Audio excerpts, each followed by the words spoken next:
జాతీయవాద జర్నలిజానికి అసలైన వేదిక నేషనలిస్ట్ హబ్ ని సబ్స్క్రైబ్ చేసుకోండి. నోటిఫికేషన్స్ కోసం బెల్ ఐకాన్ పై క్లిక్ చేయండి. షికార్ అంటే హిందీ ఏదో పర్షియన్ అరబిక్ పదం వేట అని అర్థం. త్రివిక్రమ్ శ్రీనివాస్ యొక్క ఫేమస్ స్పీచ్లో ఆయన అర్ధరాత్రి ఉదయించే సూర్యుడు పాట అనే తుపాకీ పట్టుకుని అక్షరాలనే తోటాలు పట్టుకుని మనందరి మీదకి వస్తాడు రండి అంటే ఈయనకి పాట వేటాడడం అని. సో రెండు అర్థాలు ఇందులో ఉన్నాయి. సీనియర్ జర్నలిస్ట్ గోవిందరాజ్ చక్రధరన్ పేరు వినుంటారు మీరు. అవును, అయ్యో, ఆయన ఇచ్చిన టైటిల్ అది. నేను ఒకటి ఏంటంటే ఒక పుస్తకం కానీ ఒక వర్క్ కానీ చేస్తున్నప్పుడు సమూహంగా చేస్తాను. అంటే వెనకాల మాట ఒకరి చేత రాయిస్తాను, టైటిల్ ఒక్కోళ్ళని అడుగుతాను, లేకపోతే ఏదైనా మధ్య మధ్యలో ఇంకో అలా ఒక ఎస్సేని మీరు రాస్తారని అడుగుతాను, ఇలా చేస్తాను నేను. సో అప్పుడు పాట షికారుకు వచ్చిందని ఆయన టైటిల్ ఇచ్చారు, నాకు నచ్చింది. ఈ రెండు అర్థాలు స్ఫురించాయి, అప్పుడు దాన్ని పెట్టడం జరిగింది. ఓకే, అఖిల గారు, సిరివెన్నెల గారి పాటకు మిగతా పాటలకి ఉన్న వ్యత్యాసం ఏమైనా చెప్తారా? అంటే నాకు సిరివెన్నెల గారి పాటలతోటి నేను పెరిగాను. నిజానికి ఎన్ని పాటలు ఎన్ని విన్నా కూడా ఇది సిరివెన్నెల గారి పాట అని మామూలుగా పాట మనం ఓన్లీ క్యాసెట్ మీద చదివి చెప్పక్కర్లేదు, ఇది సిరివెన్నెల గారు రాసి ఉంటారని ఇమీడియట్గా స్ఫురించేంతగా ఆయన అంటే ఇష్టం. అట్లాంటి సిరివెన్నెల గారు ఎందుకు మిగతా పాటల రచయితలతో పోల్చితే, లేకపోతే సినిమా రంగంలో ఉన్న, ఇందాక మీరు త్రివిక్రమ్ గారు అన్నారు కాబట్టి ఇరుకు సందుల్లో పోషేకార్ అని అన్నారు ఆయన, ఒకవేళ అట్లా అయితే ఎందుకు సిరివెన్నెల గారు ప్రత్యేకం అంటే ఆకేళ్ల గారు ఏం చెప్తారు? అంటే 1931లో భక్త ప్రహ్లాద అనే సినిమాలో మొట్టమొదటిసారిగా చందాల కేశవదాసు అనే ఖమ్మం నల్గొండ జిల్లాల ప్రాంతాలకు చెందిన ఒక కవి పరితాప భారంబు భరింపతరమా అనే పాటతోటి తెలుగు సినిమా పాటల చరిత్ర ప్రారంభమైంది. అక్కడి నుంచి మల్లాది, కొసరాజు, పెంగళి, ఇలా అనేక మంది, సముద్రాల కావచ్చు, ఇలా ఆ తర్వాత ఆరుద్ర, ఆత్రేయ, సినారే, వేటూరి, శ్రీశ్రీ, ఇలా అందరూ. ఆ తర్వాత చంద్రబోసు, సుద్దాల అశోక్ తేజ, భాస్కర్ భట్ల, రామజోగి శాస్త్రి, అనంత శ్రీరాము, జొన్నవిత్తుల, భువనచంద్ర, ఇలా వీళ్ళందరూ కూడా గొప్ప కవులే. గొప్ప కవులు కాకపోతే ఒక మధ్యాహ్నం పూట మనిద్దరం ఇలా ఒక స్టూడియోలో కూర్చొని వాళ్ళ పేర్లు తలవము. వాళ్ళు తలవని వాళ్ళ పేర్లు వాళ్ళు గొప్పవాళ్ళు కాదని కాకపోవచ్చు, కరెక్టే. ఇప్పటికీ ఒక అల్లిక చేసి చరిత్ర రాయాలనుకుంటే ఒక ఫీల్డ్లో, అవును, అట్లా సిరివెన్నెల సీతారామ శాస్త్రి గారి కాంటెంపరీస్ కానీ, ఆయన తర్వాత వాళ్ళు కానీ, ఆయన ముందు వాళ్ళు కానీ, ఎవరైనా కానీ అందరూ గొప్పే. మిగతా వాళ్ళకి సీతారామ శాస్త్రి గారికి ఉన్న తేడా ఏంటంటే చాదస్తం.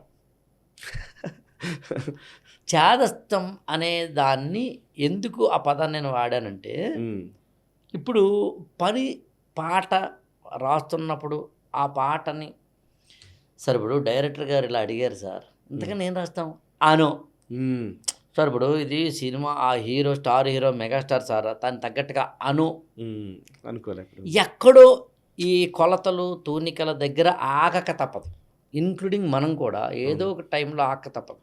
కరెక్ట్. నాకు తెలిసి అలా ఆగని కవి సీతారామ శాస్త్రి గారు. ఓకే, అందుకని మీకు సీతారామ శాస్త్రి గారి పాటలలో అతి తక్కువ మాత్రమే పక్కన పెట్టే ఉంటాయి, అన్నీ ఆయన పాటల్ని కన్సిడర్ చేసే ఉంటాయి. మిగతా వాళ్ళు రాసిన వాటిలో 100 పాటలు అయితే అందులో 10 ఆణిముత్యాలు, ఒక 10 జాతిరత్నాలు ఉంటే కొన్ని పక్కన పెడదాం అనిపించేలా ఉంటాయి. సీతారామ శాస్త్రి గారు అలా కాదు. అలా అని చెప్పి ఆయన సీతారామ శాస్త్రి గారు అస్సలు అన్ని గొప్ప పాటలు రాశారని కాదు. నేను ఈ పుస్తకంలో వాటిని కూడా చర్చించా. బూతు పాట అని మనం ఏదైతే అంటామో, బూతు పదాలు అని మనం ఏదైతే అంటామో, అది సీతారామ శాస్త్రి గారు రాయలేదా అని అడిగితే రాశారు. ఓకే, అందులో రాసిన ఉదాహరణలు కూడా నేను ఇందులో ఉటంకించాను. అందుకని మిగతా వాళ్ళకి ఈయనకి తేడా ఎక్కడుంది అంటే చాదస్త దగ్గరే ఉంది. Considering that art as an art అక్కడే ఉంది. అందుకని మీకు ఆరుద్ర గారైనా, ఆత్రేయ అయినా, సినారే అయినా, వేటూరైనా, ఎవరైనా కొన్ని సందర్భాల్లో పాటల్ని జస్ట్ ఒక మాటల కూర్పుగా వదిలేసిన సందర్భాలు ఉంటాయి. కరెక్టే. ఇక్కడ ఒక విషయం చెప్పాలి, 1986లో సీతారామ శాస్త్రి గారు సిరివెన్నెల సినిమాతోటి సినీ రంగ ప్రవేశం చేశారు. 86లో ఈయన ఎంటర్ అయ్యే సమయానికి అప్పటికి ఆల్రెడీ 10 ఏళ్ల కిందట, 15 ఏళ్ల కిందట, 20 ఏళ్ల కిందట వచ్చి పాతుకొని పోయి స్థిరపడిపోయిన వాళ్ళు ప్రధానంగా నలుగురున్నారు. ఆయన ఎంట్రీ ఇచ్చే సమయానికి పాతుకుపోయిన వాళ్ళు. ఓకే. నారాయణ రెడ్డి గారు, ఓకే, ఆరుద్ర, ఆత్రేయ, వేటూరి. ఓకే. వేటూరి గారు వీళ్ళందరికన్నా అంటే కొంచెం ఈయనకన్నా 10 ఏళ్ళ ముందు, మిగతా వాళ్ళు 15, 20 సంవత్సరాలు, 30 సంవత్సరాల ముందు ఉన్నారు. వీళ్ళందరి సమక్షంలోకి అప్పటికి అంటే 1986 అంటే 31 సంవత్సరాల వయసు సీతారామ శాస్త్రి గారికి. 55లో పుట్టారు ఆయన. సో 31 ఇయర్స్ కుర్రాడు, బక్కగా, పల్చగా, పీలగా, సన్నగా, ఇంత లావు కళ్ళద్దాలతోటి ఉన్న కుర్రాడు ఎంట్రీ ఇచ్చినప్పుడు ఖచ్చితంగా సినిమా పాటని, అందులో సిరివెన్నెల లాంటి సినిమా పాటలతోటి ఆయన ఎంటర్ అయ్యారు కాబట్టి అంతవరకు కథ బాగానే ఉంది.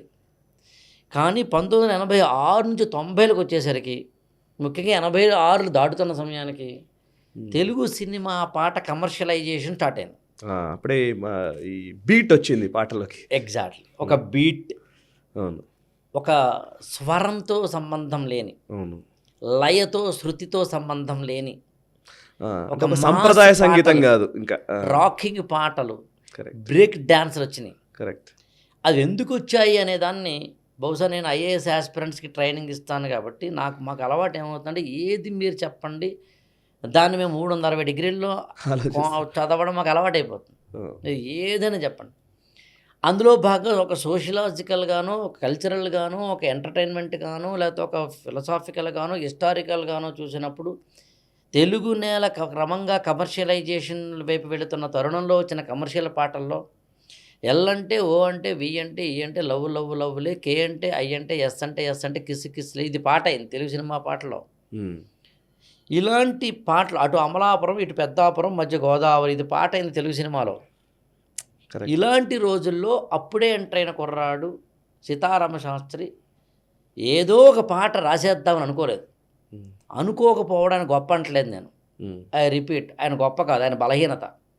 ఆయన బలహీనత ఆయనకు బలమైంది, అంతే తేడా. ఆయనకి చేత కాదు. ఏది అలవోకగా సింపుల్ పదాలతో, క్యాచీ పదాలతో, అర్థం పర్థం లేని పదాలతోటి అల్లడం చేత కాదు ఆయనకి. దానికి చెక్కాలి, చిత్రిక పట్టాలి, కథంతా వినాలి, పాత్రల మనస్తత్వం తెలుసుకోవాలి, సందర్భం తెలుసుకోవాలి, ఇక్కడ పాట సందర్భంలో ఎందుకు వస్తుందో పట్టుకోవాలి, ఇది రైటో రాంగో తెలుసుకోవాలి. ఇన్ని లేకుండా ఆయన అత్యంత ఈజీగా పాట రాసేయడు. ఈ చాదస్తం ఇతర కవుల కన్నా తర్వాత ఆయన అంటే అప్పటికే ఉన్నవాళ్ళు నలుగురు మధ్య ఈయన వచ్చినా, ఈయన ఎంటర్ అయిన ఇయరే భువన్ చంద్ర, జొన్నవిత్తలా వచ్చిన తర్వాత 10 ఏళ్ళకి సుద్దాల శక్తేజు, లేకపోతే కనుక చంద్రబోస్ లాంటి వాళ్ళు వచ్చినా, వీళ్ళందరికీ వీరికి తేడా ఏంటంటే చాదస్తం అంతే. ఈ వీడియో మీకు నచ్చినట్టయితే లైక్ చేయండి, 10 మందికి షేర్ చేయండి. అలాగే కామెంట్ల రూపంలో మీ అభిప్రాయాలను మాతో పంచుకోండి. Nationalist hub group of channels ను సబ్స్క్రైబ్ చేసుకుని తెలుగునాట జాతీయవాద జర్నలిజాన్ని ప్రోత్సహించండి. ఈ వీడియో కింద ఉన్న బెల్ ఐకాన్ పై క్లిక్ చేయడం మర్చిపోవద్దు.